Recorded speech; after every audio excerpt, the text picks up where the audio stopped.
Sustainable development जो होता है उसमें क्या होता है, आप प्रेजेंट जनरेशन की नीड्स को फुलफिल करते हैं जो डेली यूजेस की नीड है, पर आप उतना बचा के रखते हैं, उतना सेव करके रखते हैं ताकि हमारी फ्यूचर जनरेशन को भी मिल सके। ये कंसेप्ट जो है पॉपुलराइज किया गया था ब्रटलैंड रिपोर्ट में 1987 में by world commission on earth environment and development. तो आपको ये याद रखना चाहिए कि ये जो कॉन्सेप्ट है वो पॉपुलराइज किया गया था ब्रंटलैंड रिपोर्ट में 1987। प्रिंसिपल्स क्या होते हैं? इंटर जनरेशन इक्विटी, मतलब जनरेशन वाइज में जो है इक्वल नीड्स पूरी करने के लिए रिसोर्सेस छोड़ना।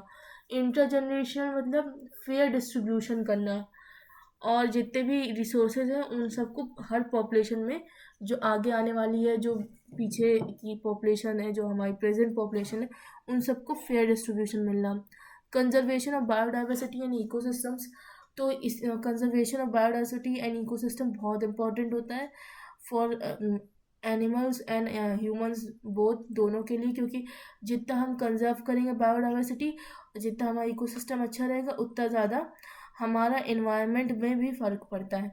हमारी AQI जो होती है वो भी अच्छी होती है बिकॉज ऑफ आप जितना बायोडाइवर्सिटी को कंजर्व करते हैं। अब इसमें क्या होता है, इन्वायरमेंटल, सोशल और इकोनॉमिक सस्टेनेबिलिटीज़ होती हैं, तो उन सबके जो गोल्स को पूरा करना भी एक बहुत बड़ी रिस्पॉन्सिबिलिटी होती है। अब इसमें रिन्यूएबल रिसोर्सेज का इस्तेमाल बहुत अच्छे से कर सकते हैं, जैसे आज जैसे सोलर पैनल्स जो होते हैं उनसे हम इलेक्ट्रिसिटी बनाते हैं। तो इलेक्ट्रिसिटी जो होती है, जो सोलर पैनल वाली होती है, वो रिन्यूएबल होती है क्योंकि हमें रोज़ सन की लाइट मिलती है। और पब्लिक पार्टिसिपेशन से ही हमारा इन्वायरमेंटल की डिसीजन मेकिंग बहुत एक्यूरेट और अच्छी मानी जाती है। एग्जाम्पल के लिए जैसे मैंने अभी बताया रिन्यूएबल एनर्जी, ऑर्गेनिक फार्मिंग में क्या होता है कि आपकी जो लैंड होती है वो काफ़ी ज़्यादा बची रहती है और उसमें ज़्यादातर केमिकल्स नहीं जाते हैं, जिसकी वजह से वो लैंड बहुत सालों तक फर्टाइल रहती है। अभी आपने सुना होगा एक मूवमेंट्स होते हैं for the soil protection. Soil protection किस लिए ज़रूरी होती है? ताकि आपके जो केमिकल्स होते हैं वो सॉइल के अंदर नहीं जाए। जब अगर केमिकल्स सॉइल के अंदर चले गए तो जितना भी हमारा हार्वेस्ट होगा फूड, उस सॉइल से वो सब में केमिकल जाएंगे, और जिसकी वजह से हमारी सॉइल को नुकसान पहुंचेगा, और उस इन द एंड जो है ह्यूमंस को बहुत सारी डिसीजेस हो सकती हैं। इको सिटीज़ भी आप लोग जानते हैं क्या होती हैं।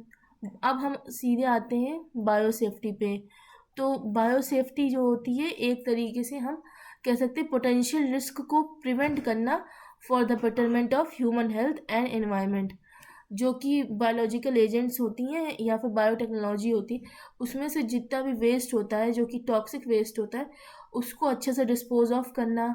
ये और एक तरीके से जो रिलीज़ होता है हमारे गैस चैम्बर में से, या फिर आप कहीं पे आपका रेडियो एक्टिव लैंड है वो, तो वहाँ से आप माइनिंग करके रेडियो एक्टिव एलिमेंट्स निकाल रहे हैं, तो वो एक तरीके से एक्सपेक्ट करती है उस पूरी प्लेस को।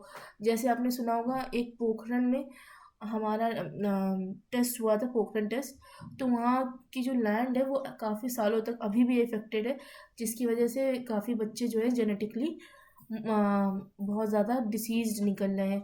किसी के मुंह टेढ़ा, किसी की आंखें बड़ी, तो वो सब जो होती हैं वो सब हमारा बायोसेफ्टी प्रिवेंशंस के अंदर आता है। जितना हम बायोसेफ्टी प्रिवेंशंस करेंगे वो बहुत अच्छे तरीके से हमारी हेल्थ को और आगे की जनरेशन को प्रोटेक्टेड रखेगा। इसमें क्या होता है, अब हम ऑब्जेक्टिव क्या होते हैं इसके, एक्सीडेंटल रिलीज जो होता है GMO का। GMO मतलब यहाँ पे जेनेटिकली मॉडिफाइड ऑर्गेनिजम्स। अब कुछ हम वायरसेस या कुछ बैक्टीरियाज होते हैं for the purpose of husbandry, for the purpose of harvesting, for the purpose of plant modifications के लिए हम यूज़ करते हैं। पर उसमें से कुछ ऐसे होते हैं जो हार्मफुल हो सकते हैं, क्योंकि आपको नहीं पता, जब तक आपने बनाया नहीं तब तक आपको जब बना, और उसके बाद जब आपने रिजल्ट देखे तो वो तो हार्मफुल थे। तो उनको जो रिलीज़ दिया जाता है आफ्टर द मैन्युफैक्चरिंग, वो बहुत अच्छा और प्रोटेक्टिव रिलीज़ होना चाहिए, ताकि वहाँ से जो है टॉक्सिसिटी या फिर हार्मफुलनेस ना कॉज हो बाकी ह्यूमैनिटी को। लैबोरेटरी वर्कर्स में प्रोटेक्शन होना, जितने भी लेबोरेटरी के वर्कर्स होते हैं उनको प्रोटेक्शन के लिए सूट्स प्रोवाइड करना ताकि उनके अंदर कोई डिसीज़ ना आ सके। सेफ हैंडलिंग और डिस्पोजल करना बायोलॉजिकल मटेरियल्स का, जैसे बायोलॉजिकल मटेरियल्स में हमारी नीडल्स आ गई और हमारे नीडल्स में HIV के क्या होता है ना, नीडल्स जो होती हैं ओल्ड नीडल्स को यूज़ करने से HIV हो सकता है या फिर कुछ ऐसी चीज़ें, तो वो सब हमारा बायोलॉजिकल मटेरियल में आता है। बायोसेफ्टी के 4 लेवल्स होते हैं। पहला लेवल लो रिस्क एजेंट्स होते हैं, दूसरे लेवल में मॉडरेट रिस्क एजेंट होते हैं जैसे कि हेपेटाइटिस वायरस मॉडरेट रिस्क में आता है। हाई रिस्क में ट्यूबरक्लोसिस आता है। और जो हमारा बायोसेफ्टी लेवल 4th है जिसमें डेंजरस इबोला वायरस आता है। अब हम एक तरीके से इंटरनेशनल एग्रीमेंट एक हुआ था जिसको हम कार्टाजेना प्रोटोकॉल ऑन बायोसेफ्टी कहते हैं। इसमें जो है हमने सेफ हैंडलिंग और ट्रांसफ़र के लिए ये हुआ था। अब हमारा इन्वायरमेंटल मूवमेंट्स देखा जाए तो इन्वायरमेंटल मूवमेंट्स जो है ये देखिए चिपको मूवमेंट हो गया, ये नर्मदा बचाओ मूवमेंट हो गया। तो इन्वायरमेंटल मूवमेंट्स सोशल और पॉलिटिकल कैंपेन्स होते हैं जो कि नेचुरल इन्वायरमेंट को प्रोटेक्ट करने के लिए हम लोग करते हैं। और इसके अंदर ये 4 हमारे दिए हुए हैं मूवमेंट्स। चिपको मूवमेंट 1970 में हुआ था जिसमें विलेजर्स ने जो है गले लगा लिया था पेड़ों को ताकि वो रोक सकें पेड़ों की कटाई उत्तराखंड के अंदर। नर्मदा बचाओ आंदोलन में क्या हुआ था, लार्ज डैम बनाने का अगेंस्ट प्रोटेस्ट हुई थी ताकि डैम ना बने। साइलेंट वैली मूवमेंट में क्या हुआ था कि डैम कंस्ट्रक्शन केरला की साइलेंट वैली में वादियों में, साइलेंट वादी बोलेंगे इसे, वहाँ पे जो है अपोज किया गया था डैम कंस्ट्रक्शन का, रुकावट करी गई थी। और अपीको मूवमेंट भी सिमिलर होता है चिपको मूवमेंट से। अब हमारा जो है अब हम देखेंगे अर्थ डे, जो कि अर्थ डे 1970 के बाद बनाया जा रहा है, ग्रीन पीस 1970 के बाद। और अब हम सस्टेनेबल डेवलपमेंट और ग्रीन टेक्नोलॉजी के बारे में पढ़ेंगे। ग्रीन टेक्नोलॉजी में क्या होता है, इको टेक्नोलॉजी इसे बोलते हैं। इसमें वो टेक्नोलॉजीज यूज़ करी जाती हैं जो कि इन्वायरमेंटल डैमेज कम करें और हमारे लिए सस्टेनेबिलिटी प्रमोट करें। तो इसमें एग्जांपल्स जो हैं ग्रीन टेक्नोलॉजी की, रिन्यूएबल एनर्जी है जिसमें सोलर पैनल्स, विंड टर्बाइंस और बायोगैसेस का होना, energy efficient buildings, natural lighting, green roofs और इंसुलेशन। जो नेचुरल लाइटिंग्स मतलब कि इतना ज़्यादा इलेक्ट्रिक व्हीकल्स और पब्लिक ट्रांसपोर्टेशंस, वाटर कंजर्वेशन और टेक्नोलॉजीज़ जिसमें रेन वाटर हार्वेस्टिंग आती है। रेन वाटर हार्वेस्टिंग में एक बहुत बड़ा सा पूल होता है जिसके अंदर टनल जाता है, टनल के अंदर काफ़ी सारे फिल्टर लेयर्स होती हैं। फिल्टर लेयर से जब फिल्टर होता है पानी तो वो एक टैंक में जाके बैठता है, तो उसे रेन वाटर हार्वेस्टिंग बोलते हैं। वेस्ट वाटर रिसाइकलिंग कैसे करते हैं आप, वेस्ट वाटर रिसाइकलिंग के लिए आप कुछ केमिकल्स डालते हैं जिसकी वजह से पहले आप जितना भी सॉलिड वेस्ट होता है वो निकालते हैं, फिर उसमें केमिकल्स डाल के उसको डिटॉक्सीफाई करते हैं और फिर उसके बाद उसको अच्छे से जब डिटॉक्सीफाई हो जाता है तो उसका हम प्यूरिफिकेशन कर लेते हैं।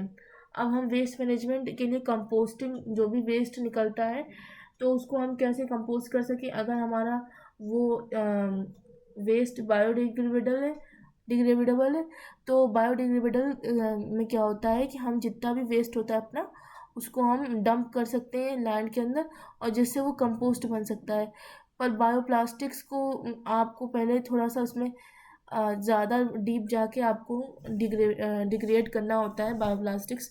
और रिसाइकलिंग प्लांट्स भी होती हैं जिनमें जो है आप प्लास्टिक्स जितना भी आपका बैटरी हो गया और ये टिन जैसे कैंस हो गए जिसमें आप कोल्ड ड्रिंक्स पीते हैं और उन सबको जो है आप रिसाइकलिंग प्लांट के अंदर ले जाके जो है पहले जाता है और फिर उसके बाद उसको मेल्ट करके उनसे मेटल एक्सट्रैक्ट करना, उनसे प्लास्टिक अलग करना, वो सब रिसाइकलिंग प्लांट्स करती हैं और ये बहुत इम्पॉर्टेंट होती हैं। इवन अपने इंडिया में भी बहुत सारी रिसाइकलिंग प्लांट्स होती हैं जो कि सारा वेस्ट रिसाइकिल करती हैं। इनसे बेनिफिट्स क्या होता है कि ये रिड्यूस करता है हमारा ग्रीन हाउस गैसेस एमिशन को और हमारा सस्टेनेबल इंडस्ट्रियल ग्रोथ को प्रमोट करता है जितनी भी इंडस्ट्रियल ग्रोथ है जो कि सस्टेनेबल टेक्नोलॉजीज़ का यूज़ करती है, उसको जो है ये बढ़ावा दिया जाता है। नेचुरल रिसोर्सेस जितने भी होते हैं हमारे, ट्रीज़ हो गए, गम हो गया जो हम ट्री से निकालते हैं, हमारे वाटर बॉडीज़ हो गई, इन सबको कंजर्व करके रखता है। अब हमारा पब्लिक अवेयरनेस पे और इन्वायरमेंट में क्या होता है, इम्पोर्टेंस क्या होती है पब्लिक अवेयरनेस के लिए, हम जो है पीपल को मोटिवेट कर सकते हैं रैलीज निकाल के। आजकल बहुत सारे गवर्नमेंट कॉम्पिटिशन्स करवाती हैं इन सब चीज़ों पे, पोस्टर मेकिंग, ऐसे राइटिंग, इससे अवेयरनेस फैलती है। एनजीओ इनिशिएट करते हैं ज़्यादातर, तो वो एनजीओ जो इनिशिएट करते हैं वो जाके बहुत प्लेसेस पे जाते हैं और उन प्लेसेस को क्लीन करते हैं, और फिर उसके बाद काफ़ी इको फ्रेंडली प्रैक्टिसेस बताते हैं। उन सब चीज़ों को हम क्या कह सकते हैं, अवेयरनेस फैलाने के लिए एक कैंपेन। अब इसको प्रमोट कैसे कर सकते हैं, हम वर्ल्ड इन्वायरमेंट डे बना सकते हैं, मीडिया कैंपेन्स होती हैं, पब्लिक रैलीज होती हैं, और सोशल मीडिया पे भी काफ़ी कैंपेन्स चलते हैं। Role of government in sustainable development, तो इसके लिए हम लोग सबसे पहले हमारा आता है पॉलिसी फॉर्मुलेशन। इसके अंदर हमने पॉलिसी बनाई है, जैसे कि हमारा environment protection act 1986, water act 1974 और एयर एक्ट 1981, ये पॉलिसीज़ हैं। रेगुलेशन और इन्फोर्समेंट, तो रेगुलेशन और इन्फोर्समेंट के लिए जो है, जैसे कुछ गाड़ियाँ होती हैं जो ज़्यादा इमिट करती हैं तो उनको बैन करना, या कुछ जगह पे ज़्यादा वेस्ट डिस्पोजल है तो उस वेस्ट डिस्पोजल को कम करने के लिए काफ़ी फैक्ट्रीज़ क्या करती हैं, फॉर बेटर, मतलब कि उनको कम पैकेजिंग पे जब कम खर्च करना होता है, वो डिग्रेडेबल की जगह जो है वो प्लास्टिक यूज़ करती हैं जो डिग्रेड नहीं होती हैं। तो इन सब चीज़ों को रोकने के लिए रेगुलेशंस लाना। सस्टेनेबल प्लानिंग क्या होती है, उसके अंदर हम वो प्लान करते हैं कि हम अगर अपने घर पे सोलर पैनल लगा लेंगे तो उससे हमारे इलेक्ट्रिसिटी का बिल भी कम होगा, और जो कोल होता है जिससे इलेक्ट्रिसिटी बनती है वो भी कम यूज़ होगा, कंज्यूम होगा। तो वो सब करना, और इसमें बहुत सारे पब्लिक ट्रांसपोर्ट में भी आप जैसे कार का यूज़ करके साइकिल का यूज़ करें तो वो भी एक तरीके से सस्टेनेबल हो गया। और जैसे काफ़ी लोग प्लास्टिक बैग्स की जगह आजकल क्लॉथ बैग यूज़ करते हैं, वो भी सस्टेनेबल में आता है। अब हमारा इंटरनेशनल पब्लिक फंडिंग भी होती है, सोलर के लिए सब्सिडीज़ मिलती हैं, इलेक्ट्रिक व्हीकल के लिए सब्सिडीज़ मिलना, रेन वाटर हार्वेस्टिंग के लिए सब्सिडीज़ मिलना, ये सब पब्लिक फंडिंग में आता है। अब हमारे कुछ NGOs होते हैं, तो इन्वायरमेंटल एजुकेशन अवेयरनेस के लिए भी कुछ NGOs बने होते हैं। एडवोकेसी में क्या होता है, कुछ NGOs प्रेशर करते हैं गवर्नमेंट को और इंडस्ट्रीज़ को रेगुलेशंस और पॉलिसीज़ लाने में, जिसके अंदर ग्रीन प्रैक्टिसेस हो, कम प्लास्टिक का यूज़ हो, और कम ऐसे चीज़ों की यूज़ हो जो कि बाद में डिग्रेड भी हों, तो कम हमारा इन्वायरमेंट में जो कार्बन एमिशन है वो कम हो जाए। और कंजर्वेशन प्रोजेक्ट्स में क्या होता है, वाइल्ड लाइफ कंजर्वेशन होती है, जिसके अंदर हम जो वाइल्ड लाइफ में होता है, जैसे आपको पता होगा टाइगर प्रोजेक्ट चला था, तो उसके अंदर टाइगर्स को प्रोटेक्ट करने के लिए होता है। हमारे यहाँ चीता नहीं थे तो हम लोग अफ्रीका से चीता लाए थे।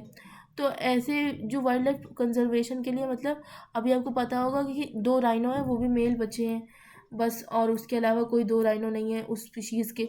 तो ये सब चीज़ें जो होती हैं, अगर आप कंजर्व नहीं करेंगे तो कुछ की स्टोन स्पीसीज़ जो होती हैं वो ख़त्म हो जाएंगी, जिसकी वजह से हमारा इकोसिस्टम बिगड़ जाएगा और हमें प्रॉब्लम होगी आगे चल के। डिज़ास्टर रिलीफ और कम्युनिटी डेवलपमेंट के ऊपर भी काफ़ी NGOs ने काम किया है। जितना पेड़ काटेंगे उतने ड्राउट आएंगे।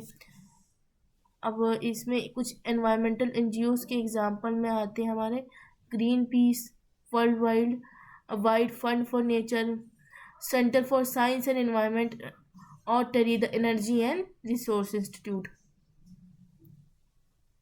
अब हम इकोलॉजिकल फुटप्रिंट पढ़ेंगे। इकोलॉजिकल फुटप्रिंट क्या होता है, वो मेजर करता है कितना इम्पैक्ट हुआ है ह्यूमन एक्टिविटीज़ का इन्वायरमेंट के ऊपर। अब इसमें क्या होता है, हम लैंड और वाटर एरिया को लेते हैं और उसके अंदर जो जितने भी प्रोड्यूस होता है रिसोर्सेज बाय ए पर्सन और पॉपुलेशन, उसका जितना भी रिसोर्स प्रोड्यूस हुआ वो कितना कंज्यूम हुआ और कितना वेस्ट हुआ, वो सब हम देखते हैं। उसको हम इकोलॉजिकल फुटप्रिंट बोलते हैं। इसकी कंपोनेंट ये दिए हुए कार्बन फुटप्रिंट हो गया, फूड प्रोडक्शन और लैंड यूज़ कितना हो रहा है, फॉरेस्ट प्रोडक्ट कितने लिए जा रहे हैं, वाटर यूज़ कितना किया जा रहा है, और कितनी लैंड पे जो है हमारी बिल्डिंग्स बन रही हैं। इसको कम करने के लिए हम रिन्यूएबल एनर्जी का यूज़ कर सकते हैं। अपना मीट कंजप्शन कम कर सकते हैं। मीट कंजप्शन में क्या होता है कि जो हमारी गोट्स काउस नहीं गोट्स हो गई, जो काउस हो गई, ये क्या होता है ना, ये लोग जितना मिल्क प्रोवाइड करने के लिए गोट्स और काऊ का हम लोग यूज़ करते हैं, पर गोट्स और काऊ के रहने के लिए भी हमें बहुत सारा ग्रास चाहिए होता है, हमें फ्रेश चीज़ें फोडर चाहिए होगा। तो फोडर निकालने के लिए फिर हमें ज़्यादा सनलाइट, लैंड, सब चीज़ों का यूज़ करके हम फिर फोडर निकालेंगे, फिर हम काऊ को देंगे, फिर वो काऊ हमें मिल्क देगी।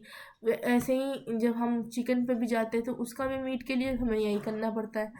तो ये सब करने के लिए जो है हमारा जो हम कंज्यूम करें मिल्क और मीट, डेयरी मिल्क हो गया, हमारा मीट हो गया, ये इंडस्ट्रीज़ ज़्यादा कंज्यूम करती हैं हमारे लैंड और रिसोर्सेज को। इनको कम करने के लिए हम इनका कंजप्शन कम कर सकते हैं अपनी डेली लाइफ में। पब्लिक ट्रांसपोर्ट में हम लोग साइकिल यूज़ कर सकते हैं, ई रिक्शा यूज़ कर सकते हैं। हमें पेट्रोल पे डिपेंडेंसी कम करनी पड़ेगी और डीजल पे भी। Waste reduction, sustainable farming practices तो आपको पता ही है। अब हमारा इंटरनेशनल और इन्वायरमेंटल ऑर्गेनाइजेशन और उसकी एग्रीमेंट पढ़ेंगे। हमारा यूनाइटेड नेशन इन्वायरमेंटल प्रोग्राम भी होता है एक, जिसके अंदर ग्लोबल इन्वायरमेंटल एक्टिविटीज़ देखी जाती हैं। IPCC जो होता है, इंटर गवर्नमेंटल पैनल होता है क्लाइमेट चेंज के ऊपर, जो कि साइंटिफिक असेसमेंट करता है क्लाइमेट चेंज में कितना कार्बन एमिशन हुआ, कितना AQI है किस कंट्री का, और कितनी का फुटप्रिंट बन रहा है अपना इस कंट्री का। और WWF क्या करता है, वो फंड करता है वाइल्ड लाइफ प्रोटेक्शन के लिए और उनके हैबिटाइट्स के लिए। ग्रीन पीस का मैंने अभी बताया था, ये ग्लोबल NGO है जो कि कैंपेन करता है क्लाइमेट और इन्वायरमेंटल जस्टिस के लिए। इसमें इम्पोर्टेंट इंटरनेशनल एग्रीमेंट में हमारा सबसे इम्पोर्टेंट क्योटो प्रोटोकॉल है, जो कि 1997 में हुआ था, ग्रीन हाउस गैस एमिशन को रिड्यूस करने के लिए। एक मॉन्ट्रियल प्रोटोकॉल भी आप पढ़ लीजिएगा, 1987 में हुआ था, ताकि ओजोन लेयर को प्रोटेक्ट करने के लिए, जब इसमें क्लोरोफॉर्म का इस्तेमाल कम होता है। अब हम समरी देख लेते हैं एक बार। सस्टेनेबल डेवलपमेंट, बैलेंस ग्रोथ होना प्रेजेंट और फ्यूचर के लिए, ताकि हमारी आगे वाली जनरेशन भी यूज़ कर सके। इसके अंदर बायो सेफ्टी, जिसमें हम सेफ हैंडलिंग करते हैं जितने भी बायोलॉजिकल मटेरियल्स होते हैं उसको, जैसे कि हमारी नीडल्स हो गई, हमारी बॉटल्स हो गई, जो हॉस्पिटल के सामान होते हैं जितना भी, उन सबको हम बायोलॉजिकल मटेरियल्स, लेबोरेटरी में जो यूज़ होते हैं वो सब बायोलॉजिकल मटेरियल्स में आते हैं। इन्वायरमेंटल मूवमेंट्स, वो मूवमेंट्स होना जो कि इन्वायरमेंट को प्रोटेक्ट करने के लिए करे जाए। ग्रीन टेक्नोलॉजी में क्या होता है, इको फ्रेंडली इनोवेशंस करना, ताकि हमारे रिसोर्सेज जो हैं जो कि रिन्यूएबल नहीं है वो प्रोटेक्ट कर सके। पब्लिक अवेयरनेस में हम लोग रैलीज, पोस्टर कॉम्पिटिशन्स, ऐसे कॉम्पिटिशन्स ये सब गवर्नमेंट करवाती है, ताकि हमारी जो पब्लिक है, कॉमन पीपल है, उनको हम एडुकेट और मोटिवेट कर सकें। गवर्नमेंट का रोल क्या होता है, इसमें पॉलिसी मेकिंग होती है। NGO क्या करते हैं, वो हमारे में अवेयरनेस फैलाते हैं। और इकोलॉजिकल फुटप्रिंट का मैंने बताया था, कितना ह्यूमन कंजप्शन से और कितना वेस्ट से इन्वायरमेंट के अंदर कार्बन इमिशन हो रहा है, कितना वाटर कम हो रहा है, कितना वाटर वेस्ट हो रहा है, कितना लैंड यूज़ हो रहा है। ये सब इंटरनेशनल ऑर्गेनाइजेशन जो होती हैं वो ग्लोबल सस्टेनेबिलिटी के लिए हेल्पफुल होती हैं।